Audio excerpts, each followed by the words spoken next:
Olá, retornamos aí para nossa continuidade em relação ao sistema urinário. Vamos falar da estrutura macroscópica. Dentro dessa estrutura macroscópica,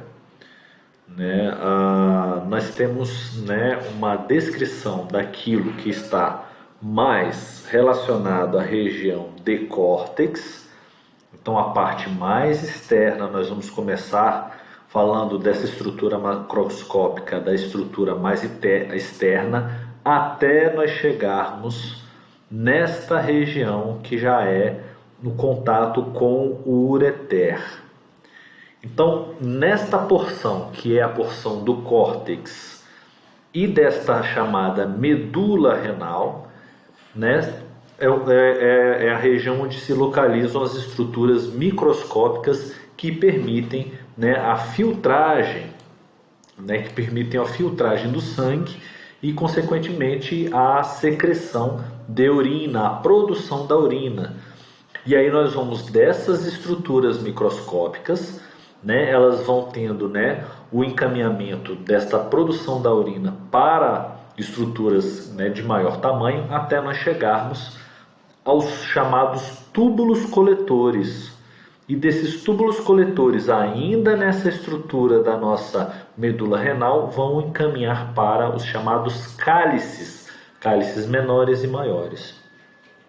Então, o que eu quero que vocês possam pensar no momento de estudarem isso, é que dessa estrutura macroscópica, nós temos a filtragem em relação às estruturas renais do córtex e da medula, e elas vão gerando, fazendo a secreção da urina, e elas têm que coletar isso, e essa coleta é por meio de túbulos, e posteriormente vão ser encaminhados para cálices. Então, um cálice, quando a gente fala em cálice, são como, literalmente, cálice de vinho, um copo de vinho. Então, ele vai recepcionar o líquido, que é a urina, e de um cálice de um tamanho menor vai encaminhar para um cálice de tamanho maior até as estruturas do ureter, onde nós vamos encaminhar via ureter, que é um tubo, para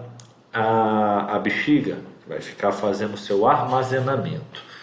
Então, nós vamos observar as seguintes estruturas. Córtex renal, córtex, casca, essa estrutura limitada da porção mais externa até esse limite onde nós vamos ter a segunda porção, que se chama medula. Medula é o miolo, é a parte central. Então, nós vamos ter do córtex uma aparência granular devido aos seus numerosos capilares sanguíneos. Vamos ter uma segunda porção, que são os túbulos microscópicos e vasos sanguíneos, que dão aspecto de listas. Então, esse aspecto, no momento em que você faz um corte longitudinal. Lembrando que essa estrutura, nesta imagem, nós temos um corte em duas dimensões, porém, nosso rim ele é um órgão de 3 dimensões. Então, a partir daí que nós vamos ter a nomenclatura das chamadas pirâmides renais. Então, uma pirâmide, ela tem uma porção, uma ponta, e ela tem uma base que ela vai gerar, a partir daí, um plano. Então, essa pirâmide, ela tem literalmente esse formato piramidal e que permite a condução em um único direcionamento daquilo que vai sendo coletado por meio das estruturas microscópicas que estão presentes tanto no córtex quanto na medula. Nós vamos ter as limitações entre essas pirâmides pelas chamadas colunas renais. Então, essa região triangular formada pela medula, lembrando que ela é uma estrutura em 3 dimensões, daí formando a pirâmide. Entre essas estruturas, nós teremos a pirâmide renal. Entre essas estruturas, pirâmides renais, nós teremos as colunas renais.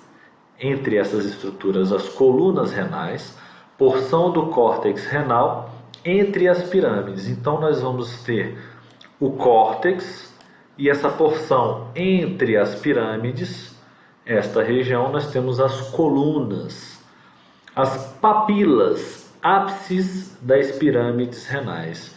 Então se nós vamos ter aqui uma região de formato triangular, lembrando que ele tem 3 dimensões e forma uma pirâmide, as papilas renais, elas estão no ápice destas pirâmides, papilas renais. A partir daí, estruturas coletoras, cálices menores, entre 8 e 18 cálices, dependendo da estrutura do corpo, e cálices maiores de 2 a 3, sendo direcionados para a região da pelve renal,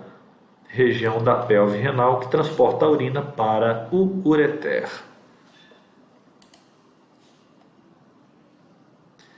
Então, em numa maior visão, a região de córtex, do córtex para as colunas, a região triangular na parte interna composta pela medula, formando as pirâmides renais, indo para os seus ápices que vão conduzir para os cálices menores e cálices maiores que vão conduzir para a uretra.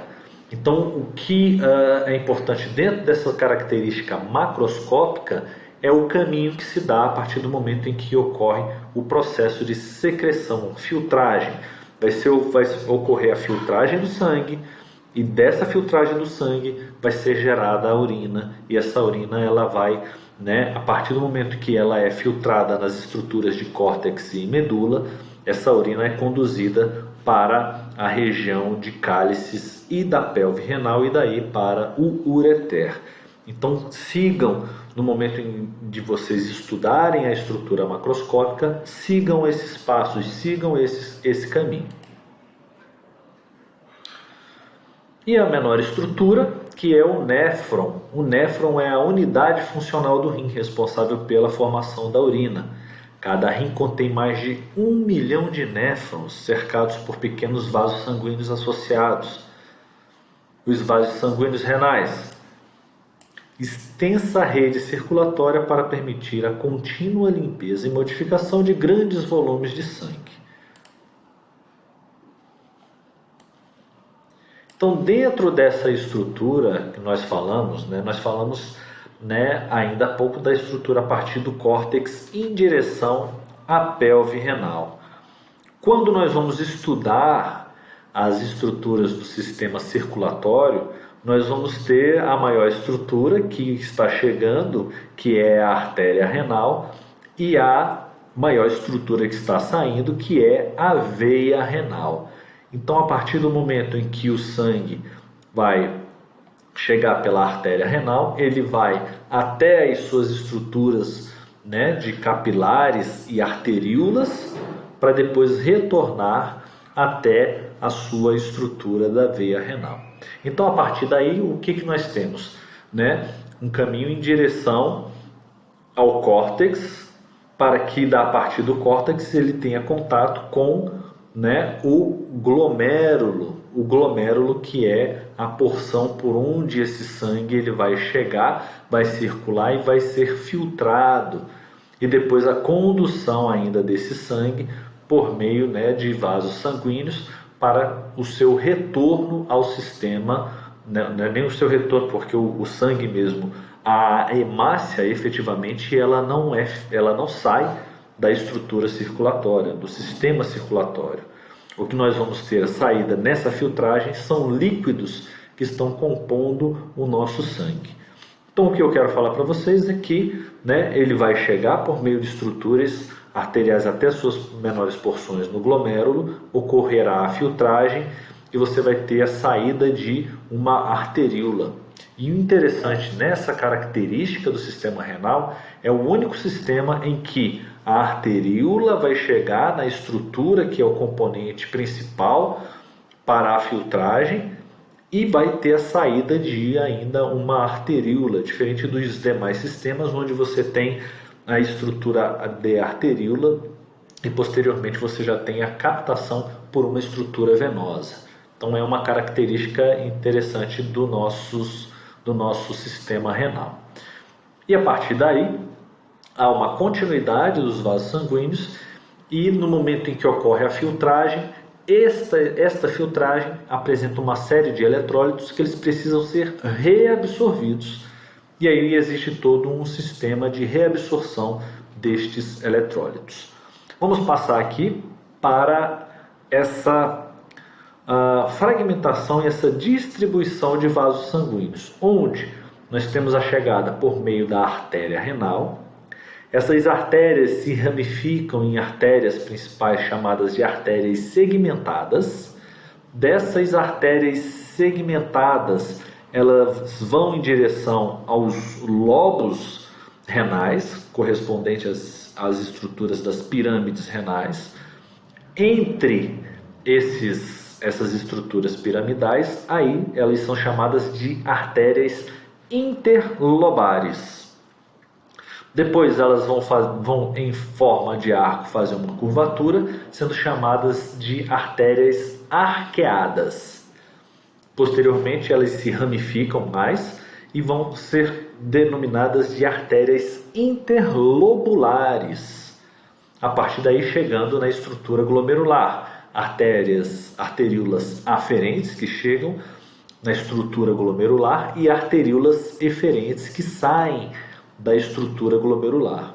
Posteriormente vão para capilares peritubulares ou chamados de vasos retos. E aí há o retorno. O retorno é pela mesma nomenclatura, né, das suas ramificações até as arteríolas, é o mesmo retorno das estruturas das veias. Veias interlobulares, veias arqueadas, veias interlobares, veias segmentadas até a veia renal. Então a nomenclatura é de acordo com a localização dessa estrutura arterial e de acordo com as suas ramificações.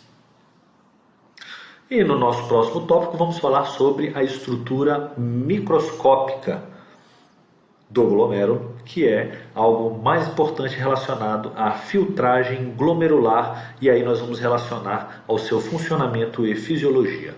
Até mais!